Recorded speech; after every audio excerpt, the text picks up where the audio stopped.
आज आपके लिए मैं परसेंटेज का एक ऐसा कॉन्सेप्ट लेकर आया हूं जिससे आपके ऊपर परसेंटेज का ऐसा हैंगओवर चढ़ेगा कि फिर आप भी कहोगे क्या बात है सर, क्या बात है सर, क्या बात, ये बात है। अरे सर क्या बात। तो आज मैं आपको परसेंटेज के ऐसे ऐसे ट्रिक्स बताने वाला हूं जिसके बाद आप एक्स और वाई नाम के चुड़ैल को तो भूल ही जाओगे कि एक्स और वाई नामक चुड़ैल को हम जब परसेंटेज में डालते हैं तो कितना भयानक उसका सलूशन निकल के आता है। आज के बाद हम इन सारे चीज़ों से छुटकारा पा जाएंगे। इसी के साथ होली भी आ रही है और होली के होलिका दहन में हम एक्स और वाई के कॉन्सेप्ट को भी फूंक डालेंगे और एक नए तरीके से हम परसेंटेज की शुरुआत करेंगे। बस आप लोगों से उम्मीद है कि आप वीडियो को पूरा देखेंगे। तो स्वागत है आप सभी का आपके अपने चैनल रेस विथ राजीव पे। तो चलिए शुरुआत करते हैं आज परसेंटेज के एक नए टॉपिक के बारे में और मैं बताऊंगा कि परसेंटेज के क्वेश्चन को हम किस तरीके से शॉर्ट ट्रिक से और बिना एक्स और वाई को इंक्लूड करके हम उसका सोल्यूशन निकालेंगे। तो सबसे पहले परसेंटेज के क्वेश्चन करने से पहले मुझे छोटा सा एक little bit of introduction about the percentage. तो let's see what is the percentage and what is its definition. After study of its definition we can easily solve the solution. So अगर मेरी इंग्लिश थोड़ी आपको अजीब लगी हो तो इसके लिए सॉरी। तो चलिए शुरुआत करते हैं और देखते हैं कि प्रतिशत है क्या। अगर हम बात करें प्रतिशत की तो प्रतिशत को अंग्रेजी भाषा में हम परसेंटेज के नाम से जानते हैं और इसको अगर हम अपने हिंदी भाषा में कहें तो इसको हम प्रतिशत कहते हैं। अब यहीं से दो चीज़ निकल के आता है, आप समझिएगा। अगर हम अपने हिंदी भाषा में और देवनागरी लिपि की बात करते हैं तो प्रति का मतलब होता है कि कोई एक, ठीक है, मतलब कि कोई हिस्सा। आप ऐसे कह सकते हो कि कोई एक। और शत का मतलब होता है भैया 100, ठीक है ये बात। और परसेंटेज में बात करें तो पर का भी मतलब क्या होता है, प्रति, मतलब कि कोई एक, ठीक है। तो इसको मैं ऐसे ही लिखता हूं, पर का मतलब होता है एनी वन। और हम इंग्लिश में बात कर रहे हैं तो ये जो इंग्लिश में जो लिपि होती है, जो इंग्लिश की स्क्रिप्ट होती है वो रोमन स्क्रिप्ट होता है। तो वहां पर रोमन भाषा में 100 को 100 को सेंट कहते हैं, तो इसका मतलब होता है 100, ठीक है। तो अब यहां से एक चीज निकल के आ रहा है कि अगर कोई वस्तु है तो उस वस्तु को 100 बराबर भागों में बांट देने के बाद उसमें से जो हिस्सा हम निकालते हैं वही हिस्सा उसका परसेंटेज कहलाता है। अगर मैं बात करूं कि 100 नंबर का परीक्षा दिया और 100 नंबर के परीक्षा में मैं अगर 86 अंक प्राप्त किया तो मेरा परसेंटेज 86% बनेगा। कितना प्रतिशत बनेगा? 86% हमारा अंक बनेगा। अगर मैं एक आलू ले लूं, आलू बहुत छोटा हो गया, अगर एक तरबूज ले लूं और उस तरबूज के छोटे छोटे 100 टुकड़े कर दूं और 100 टुकड़े करने के बाद उसके 35 टुकड़ों को अगर मैं खाता हूं तो मैंने 35% तरबूज खा डाला। तो यहां पर परसेंटेज का यही मतलब होता है कि एक ऐसा फ्रैक्शन होता है परसेंटेज जिसका डिनोमिनेटर हमेशा 100 होता है। परसेंटेज क्या होता है? परसेंटेज एक ऐसा फ्रैक्शन होता है जिसका हर क्या होता है, 100 होता है। तो यहां पर एक चीज और मैं आपको बता दूं कि इसको आप ऐसे समझिए कि इस चिन्ह को हम लिखते हैं बटा 100। इस चिन्ह का ही मतलब होता है बटा 100। अगर कोई संख्या है, मान लो कि जनरल कोई संख्या लेते हैं x और लिखा है मैंने x प्रतिशत, तो x प्रतिशत का मतलब हो गया x तो अपने जगह पर है और इस चिन्ह के जगह पर हम कर देंगे बटा में 100, तो यह एक भिन्न में कन्वर्ट हो जाता है। तो आप देखें कि यह जो परसेंटेज है ये एक ऐसा भिन्न है जिसका हर हमेशा क्या होता है, 100 होता है। तो प्रतिशत की परिभाषा समझ में आई होगी कि प्रतिशत एक ऐसी चीज होती है जिससे हम किसी भी वस्तु को 100 बराबर भागों में बांट कर उसमें से जो हिस्सा हम बाहर निकालते हैं वही उसका प्रतिशत कहलाता है। यहां तक तो बात क्लियर है। अगर इसको भिन्न की भाषा में समझा जाए तो प्रतिशत एक ऐसा भिन्न होता है जिसका डिनोमिनेटर हमेशा 100 होता है। क्लियर है ये बात? अब इसी पर हम आगे चर्चा करेंगे और क्वेश्चन को सॉल्व करेंगे। बहुत ज्यादा देरी न करते हुए आइए शुरुआत करते हैं और देखते हैं कि इस पर हम क्वेश्चन करते कैसे हैं। एक रिमार्क आप यहां पर हमेशा याद रखेंगे, जब भी आप परसेंटेज की बात करेंगे तो यहां पर एक रिमार्क आपको हमेशा याद रखना होगा कि होल होल का मतलब होता है कंप्लीट। जो भी कंप्लीट वस्तु हम लेंगे तो होल को हमेशा हम 100% ही मानते हैं। होल को ही क्या मानते हैं? 100% मानते हैं। एक खड़ा तरबुज्जा लेकर आया, उस तरबुज्जा को तुमने 100 बराबर भागों में किया या नहीं किया, जो खड़ा तरबूज है वो कितना परसेंट है? तो 100% है। ठीक है ये बात। तो ये चीजें हमें हमेशा याद रखना होगा। तो चलिए और शुरू करते हैं इस पर कुछ क्वेश्चन। तो आप यहां पर पहला क्वेश्चन देख रहे होंगे कि क्वेश्चन मार्क का 52% 182 है, तो उस क्वेश्चन मार्क की वैल्यू कितनी होगी? हमें यही निकालना है कि हमारे पास एक कोई ऐसे दिया है कि का 52% कितना है? 182 है। कितना है? 182 है। तो हमसे पूछा है कि इसकी वैल्यू क्या होगी। ठीक है, तो हमें यही निकालना है। तो कुछ नहीं करना है, हम एक पढ़े हैं कक्षा 6-7 में एक ट्रिक पढ़े हैं जिसको हम यूनिटरी मेथड कहते हैं, ऐकिक विधि कहते हैं। ऐकिक विधि में हम क्या पढ़ते हैं कि अगर 5 कलम का मूल्य 25 रुपया तो 6 कलम का मूल्य कै रुपया? तो आप पहले क्या करते हैं, एक कलम की मूल्य निकालते हो, फिर एक कलम के मूल्य से 6 कलम में गुणा करते हैं तो 6 कलम का मूल्य निकल के आता है। वही काम यहां भी करना है। अगर मैं कहूं कि 52 कलम का मूल्य 182 रुपया है तो 100 कलम का मूल्य कितना होगा? ठीक है भाई, हमें यहां तो होल की बात कर रहे हैं कि डैश का 52% 182 है, तो ये कितना है? ये कितना है? हमें यही तो निकालना है। तो हम कह सकते हैं कि अगर 52 कलम का मूल्य 182 रुपया, तो हमको कंप्लीट का निकालना है। तो मैंने अभी बताया कि परसेंटेज में कंप्लीट को हम 100 मानते हैं। तो 100 किसके बराबर होगा? तो आप सीधे करेंगे 182 गुणा में 100 और बटा में 52, और इसी को हम सॉल्व कर लेंगे, हमारा रिजल्ट निकल के आ जाएगा। तो हम इसको डिवाइड करते 2 से करते, थोड़ा छोटा हो जाए। इसको 2 से डिवाइड करेंगे तो ये हो गया 26। इसको 2 से करें तो 2 9 के 18 और 2 एकम 2, 91 हो गया। 13 से कर दीजिए तो 13 दूना के 26 और 13 सते 91, 2 से इसको भाग दे दे 50 हो गया। तो हमें क्या मिला? 7 गुणा में 50 यानी कि कितना? 350। तो जो क्वेश्चन मार्क था तो इसकी वैल्यू कितनी है? 350। यानी कि हम कह सकते हैं कि 52 कलम का मूल्य अगर 182 रुपया तो 100 कलम का मूल्य कितना? 350 रुपया। तो देखा यहां पर कहीं भी हमने x और y का कॉन्सेप्ट यूज नहीं किया। इसके अलावा अगर हम कहीं x, अगर मैं इसको x के हिसाब से करूं तो देखिए आपके सामने ये सॉल्यूशन कितना टेढ़ा निकल के आएगा। कि पहले तो यहां पर हम कंसीडर करेंगे कि इसकी वैल्यू क्या है? x, और मान लिया है कि x का 52% क्या है? x का 52% 182 है।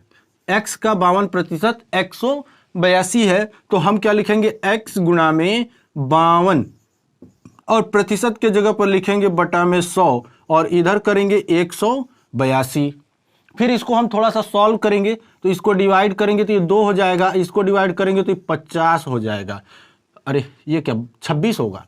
फिर 2 से डिवाइड करेंगे तो ये 13 होगा, इसको 2 से डिवाइड करेंगे तो 25 होगा। तो हमें मिला x गुणा में 13 बटा 25 और इधर है 182। इसको फिर इधर ट्रांसफर करेंगे तो x बराबर 13x बराबर हो जाएगा 182 और गुणा में 25। फिर 13 का x में गुणा है, 13 उधर जाएगा तो भाग होगा। तो x बराबर 182 गुणे 25 और बटा में 13। अब 13 से जब इसको डिवाइड करेंगे तो 13 एकम 13, 5 बचा, 13 चौका 52 और 14 से जब 25 में गुणा करेंगे तब जाकर हमारा आंसर आएगा 350।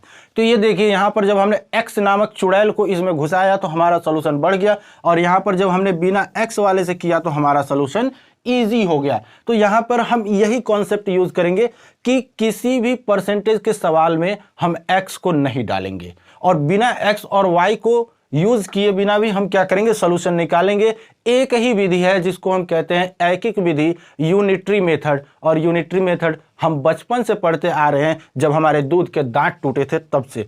तो चलिए आगे पढ़ते हैं और एक क्वेश्चन इस पर और देखते हैं। अगला क्वेश्चन लगाया जाए तो अगला क्वेश्चन है कि, तो क्वेश्चन आपके सामने है, एक व्यक्ति अपने मासिक आय का 12% बचत करता है। यदि उसकी मासिक खर्च 19,360 रुपया हो तो उसकी मासिक आय कितनी होगी? देखिए प्रश्न बड़ा ही गजब का है कि अगर कोई व्यक्ति अपने मासिक आय का मतलब कि अपने मंथली इनकम का अगर 12% इन्वेस्ट कर देता है, खर्च कर देता, सेव कर रहा है, और खर्च कितना कर रहा है 19,360 रुपया, तो पूछा है कि उसकी मासिक बचत कितनी होगी, मतलब कि वो कितना बचा रहा है, यही हमसे पूछा है, तो उसी को हमें निकालना है। देखिए परसेंटेज में तो दिया है कि 12% बचा रहा है, क्या रुपया बचा रहा है उसको निकालना, उसको हमें निकालना है कि मतलब उसकी मासिक आय कितनी होगी, मंथली इनकम पूछा है कि कितना होगा। तो ध्यान से समझिए, मंथली इनकम जो उसका होगा वो टोटल होगा और उसी का वो 12% क्या कर रहा है, बचत कर रहा है, बाकी का वो खर्चा कर दे रहा है। ठीक है, लड़का बहुत खराब है, इतना रुपया खर्च कर रहा है। तो देखिए कि अगर मैं बात करूं कि 100 रुपया अगर मेरी कमाई है एक महीने की, एक महीने में मैं कितना कमा रहा हूं 100 रुपया, और इसमें से अगर मैं 12 रुपया बचा रहा हूं तो कितना खर्च कर रहा हूं, अगर मैं 12 रुपया इसमें से बचाऊं तो 88 रुपया क्या कर रहा हूं, खर्च कर रहा हूं। तो हमें यहां पर खर्च वगैरह निकालने की जरूरत नहीं है कि बचत दिया है, खर्च निकाल लें और खर्च को बचत में जोड़ दे तो हमारा टोटल इनकम आ जाएगा। ऐसी कोई भी यहां पर गड़बड़ी हमें नहीं करनी है। हमें करना क्या है, आप सिंपल में देखिए कि वो 12% बचा रहा है, ठीक है, वो कितना बचा रहा है 12% वो बचा रहा है, तो खर्च कितना किया 88%, कितना खर्च कर रहा है 88%, तो 88% की वैल्यू दी हुई है, 88% की ही वैल्यू क्या है, दी हुई है, और कितना है 19,360 रुपया। ठीक है, तो मैं कहूं कि अगर 88 कलम की कीमत है 19,360 रुपया, तो 100 कलम की कीमत कितनी होगी। ठीक है, तो लग गया यूनिटरी मेथड, तो कितना हो जाएगा 19,360 और गुणा में 100 और बटा में कितना हो जाएगा 88 हो जाएगा। 4 से भाग दीजिए, छोटा होगा, देखिए हम 4 से डिवाइड कर दे तो ये हो जाएगा 22 और इसको 4 से भाग दे दे तो ये हो जाएगा 25। आसान हो गया। फिर इसको हम 2 से छोटा करते हैं, 11 से डिवाइड करिए तो 11 दूना के 22 और इसको जब डिवाइड करेंगे तो 11 एकम 11, 19 में से 11 गया 8, 83 हो गया, 11 सते 77, 6 बच गया, 11 छक्का 66 और 0। फिर 2 से इसको भाग दे दीजिए तो ये कितना हो जाएगा 2 अट्ठे 16, 2 अट्ठे 16 और 0, तो हमें मिला कितना 880 गुणा में 25, 25 से गुणा कर लीजिए तो 0 हो गया, 25 अठे 200 और 200 को 0 हासिल बच गया 20, 25 अठे 200, 200 और 20 जोड़ लिया तो 220 रुपया। तो उसकी टोटल कमाई कितनी है 22,000 रुपया। उसकी टोटल कमाई कितनी निकल के आई 22,000 रुपया। कहने का मतलब वो 12% बचा रहा है, तो भैया खर्च कितना किया, तो खर्च किया 88% और दिया है कि खर्चा क्या रुपया का हुआ है, तो खर्चा हुआ है 19,360 रुपया का, है कि नहीं है। यानी कि 88 कलम की कीमत है 19,360 रुपया, तो 100 कलम की कीमत कितना 22,000 रुपया। बिना एक्स और वाई को इंट्रोड्यूस किए बिना हम इसका सोल्यूशन निकालें। तो आशा करता हूं कि आपको ये चीजें समझ में आई होंगी। चलिए एक क्वेश्चन और आपके सामने रखता हूं, और क्वेश्चन रखने से पहले एक छोटा सा कॉन्सेप्ट है। कॉन्सेप्ट क्या है, आपको कुछ चीजें याद रखने की जरूरत है। देखिए अभी मैंने आपको बताया कि भाई परसेंटेज का मतलब होता है अपॉन में 100, परसेंटेज का मतलब होता है अपॉन में 100। अगर 5% लिखा है तो 5% का मतलब 5/100, और 5/100 को अगर सॉल्व करें तो 1/20 मिलेगा। हमें ये चीजें याद रखनी है। कुछ चीजों को याद भी नहीं रखते तब भी काम चलेगा, याद रख लिया तब तो माशाअल्लाह दिमाग ही दिमाग है हम लोगों के पास, है। तो 5% का मतलब कितना, अगर 5% को फ्रैक्शन में कन्वर्ट करते हैं तो 1/20, 10% को कन्वर्ट करें तो 1/10। आप कहेंगे कैसे, तो 10 अब परसेंटेज का मतलब बटा 100, तो 10 10 में 100 यानी कि 1/10। ठीक है, ऐसे ही अगर हम 15% निकालें तो 15% का मतलब 15/100, और इसको जब सॉल्व करेंगे तो कितना आएगा 3/20। अरे 5 3 के 15 और ये कट के हो गया 20, तो कितना आया 3/20। आगे अगर मैं बात करूं 20% की, तो 20% का मतलब क्या 20/100, और 20/100 का मतलब 1/5। ऐसे ही अगर 25% की बात करें तो 25% का मतलब 25/100, और इसका मतलब हो गया 1/4। ठीक है, तो ये कुछ आपको याद रखने वाली चीज है। मतलब 5% को अगर फ्रैक्शन में कन्वर्ट करते हैं तो कितना आता है। ठीक है, अगर आपको ये चीज नहीं भी याद हो रही है तब भी कोई दिक्कत नहीं है, क्योंकि हम इसको ऐसे शॉर्टकट थोड़ा सा मारेंगे और हमारा निकल के फ्रैक्शन में आ जाएगा। अब हमको क्वेश्चन इसी पे करना है, और देखिए क्वेश्चन कितना शानदार होने वाला है। ठीक है, तो आपके लिए अगला क्वेश्चन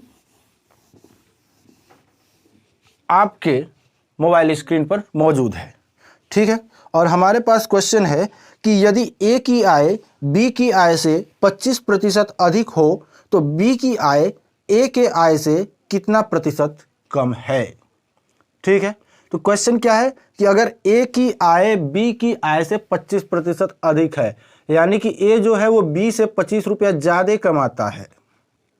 कितना? 25% ज़्यादा कमा रहा है। तो पूछा है कि बी ए से क्या प्रतिशत कम कमाएगा, यही हमको यहाँ पर देखना है। तो देखिए बात क्या किया है कि ए और बी दो लड़के हैं और दोनों एक साथ पढ़ के नौकरी पाए। एक बन गया ऑफिसर, दूसरा का बन गया क्लर्क। तो जाहिर सी बात है कि ये अगर क्लर्क बना तो ए से कम कमाएगा। ठीक है, अब कितना ज़्यादा ए कमा रहा है? तो 25% ज़्यादा कमा रहा है। 25% का मतलब क्या होता है? 25/100, और इसका मतलब क्या? 1/4। यही तो है। अब देखिए ये जो नीचे दिया है ये क्या है? 100 को ही तो आपने कन्वर्ट किया है, यानी कि टोटल है। यानी कि अगर मैं कहूं कि बी 4 रुपया कमा रहा है और ए बी से 25% ज़्यादा कमाएगा, यानी कि 4 में हम अगर 1 को जोड़ दें तो मालूम पड़ जाएगा ना कितना रुपया ज़्यादा कमा रहा है। यानी कि ए कितना कमाएगा? 5 रुपया कमाएगा। ठीक है, यहां तक तो क्लियर है। ए क्या रुपया कमा रहा है? 5 रुपया, और बी कितना कमा रहा है? 4 रुपया। तभी तो मालूम पड़ा कि बी जो है वो ए से 25% ज़्यादा कमा रहा है। हमें यह निकालना है कि बी जो है ए से कितना प्रतिशत कम कमाएगा। तो अगर हम 5 में से 4 को घटाएं तो क्या निकल के आएगा? 1। यानी कि बी जो है ए से 1 रुपया कम कमा रहा है। बी ए से 1 रुपया कम कमा रहा है, यानी कि फिर इसको परसेंटेज में बदलना है तो हम क्या करेंगे कि ए से ही तो बी 1 रुपया कम कमाया, तो इसको सॉल्व करेंगे तो कितना निकल के आएगा? 5 से इसको भाग देंगे तो 20, यानी कि 20% कम कमा रहा है। बी ए से कितना प्रतिशत कम कमा रहा है? 20% कम कमा रहा है। कैसे निकल के आया? क्लियर हो गया। 25% का मतलब 1/4, यानी कि ये जो नीचे दिया है ये किसकी कमाई है? बी की कमाई है। और ए की कमाई क्या है? बी की कमाई से 1 रुपया ज़्यादा है। तो अगर हम बी की कमाई में 1 रुपया जोड़ दें तो वो ए की कमाई निकल के आ जाएगी कि नहीं आ जाएगी? अब कहा है कि बी ए से क्या रुपया कम कमा रहा है, तो अगर ए के कमाई से बी की कमाई घटा दे तो निकल के आएगा 1। ये नहीं, ये 1 रुपया निकल के आएगा, यानी कि बी ए से 1 रुपया कम कमा रहा है। जिससे तुलना करते हैं उसी को नीचे लिख देते हैं। ये आप बहुत बखूबी पढ़े हैं यूनिटरी मेथड में। तो 1/5 और परसेंटेज में कन्वर्ट करना है तो मल्टीप्लाइड बाई 100, तो कितना आएगा? 20% निकल के आ जाएगा। यहां भी हमको एक्स वगैरह लगाने की जरूरत नहीं पड़ी और सोल्यूशन निकल के सामने आ गया। क्लियर ये बात? आगे बढ़े और दूसरे क्वेश्चन की ओर बढ़ते हैं और देखते हैं कि अगला क्वेश्चन हमारे पास क्या है। तो देखिए भाई, सरकार बदल गई, सरकार नहीं बदली, चुनाव हो गया, नए सरकार की गठन हो गई, नया सरकार बन गया। भाई चुनाव में खर्चे हुए हैं, सरकार अपने राजस्व की पूर्ति करेगा, उसके लिए क्या करेगा? चीज़ों के दाम बढ़ाएगा। अब चीनी का दाम अगर बढ़ जाए तो जो घरवाली होगी वो क्या करेगी? चीनी के खपत को कम करेगी कि नहीं करेगी, ताकि खर्चा पर प्रभाव न पड़े। तो देखिए एक क्वेश्चन आपके सामने है कि यदि चीनी के मूल्य में 20% की वृद्धि हो जाए तो एक गृहिणी को इसकी खपत कितने प्रतिशत कम करनी होगी कि खर्चा न बढ़े? ठीक है, देखो भाई यही होगा आज के टाइम में। अब खर्चा बढ़ेगा, खर्चा क्या बढ़ेगा? दाम बढ़ेगा, हमको खपत कम करना पड़ेगा ताकि खर्चा हमारा वही रहे। तो देखिए क्वेश्चन बहुत शानदार है कि अगर चीनी के मूल्य में 20% की वृद्धि हो जा रही है, 20% की वृद्धि हो रही है, यानी कि पहले 100 रुपए की चीनी आती थी, अब क्या रुपया का आ रहा है? 120 रुपया का चीनी आ रहा है। भाई 20% की वृद्धि हो रही है, पहले 100 रुपया था, अब 20% बढ़ गया तो कितना होगा? 120 रुपया होगा। 20% का मतलब होता है 20/100। 20% का मतलब 20/100, 20/100। इसको जब सॉल्व करेंगे तो क्या आएगा? 1/5। यानी कि पहले 5 रुपया में चीनी आता था, अब 1 रुपया बढ़ गया, तो अब कितने में आएगा? 6 रुपया में आएगा। पहले चीनी 5 रुपए की आती थी, अब 6 रुपए में आ रहा था। तो जो खपत होता है वह, जो किसी भी वस्तु का कॉस्ट होता है, जो उसकी प्राइस होती है, उसका क्या होता है? उल्टा होता है। यानी कि पहले 5 रुपया में चीनी खरीदते थे तो 6 किलो मिलता था, अब 6 रुपया में चीनी खरीदेंगे तो 5 किलो मिलेगा। खपत बढ़े जब दाम बढ़ेंगे तो क्या होगा? खपत कम हो जाना चाहिए। तो क्लियर है? कितना खपत कम हुआ बाबू? 1 किलो का खपत कम हो गया। कितने पर कम हुआ? 6 पर और गुणा में कर देंगे 100, सॉल्व कर लेंगे इसको, यहाँ हो गया 3 और इसको करेंगे तो 50 आ जाएगा। तो कितना आया 50/3%। थोड़ा सा और मॉडिफाई कर देंगे तो ये हो जाएगा 16 होल 2/3%। ठीक है, अब एक बार और दिमाग लगाइए और समझ में आएगा। पहले चीनी क्या था, 100 रुपये का था, अब कितना मिल रहा है 120 रुपये में, क्योंकि क्या हुआ 20% की वृद्धि हो गई। 20% का मतलब 20/100 दैट इज 1/5। पहले 5 रुपये की चीनी आती थी, अब 6 रुपया में आ रहा है। जब 5 रुपये में चीनी आता था तो 6 किलो खरीदते थे, अब जब 6 रुपया में आ रहा है तो 5 किलो खरीदेंगे। तो कितना कम किया खपत अपना, 1 किलो। पहले कितना था 6, तो 1/6 परसेंटेज में कन्वर्ट करना है तो मल्टीप्लाइड बाई 100 कर दिया और हमको निकल के आया 16 सही 2/3% की अगर खपत में कमी कर दे तो खर्चा जस का तस रह जाएगा। क्लियर है ये बात? तो देखा आपने कि परसेंटेज के कुछ क्वेश्चन मैंने आपको बताया जो कि बिना एक्स और वाई से किया और एक शॉर्ट ट्रिक लगाया। आशा करता हूं ये चीज आपको समझ में आया होगा। अगर आप समझ में इसको समझें तो प्लीज वीडियो को लाइक करिए। और मैंने आपको पिछले वीडियो में बताया था कि शेयर करना ये मेरे लिए नहीं, आप अपनी रिस्पॉन्सिबिलिटी समझें और उन लोगों को शेयर करें जो आज भी ऐसे स्थिति में है कि पढ़ने की इच्छा रखते हैं लेकिन उनके पास वक्त नहीं मिलता पढ़ने को। तो आशा करता हूं कि आप मेरे भावनाओं को समझे होंगे।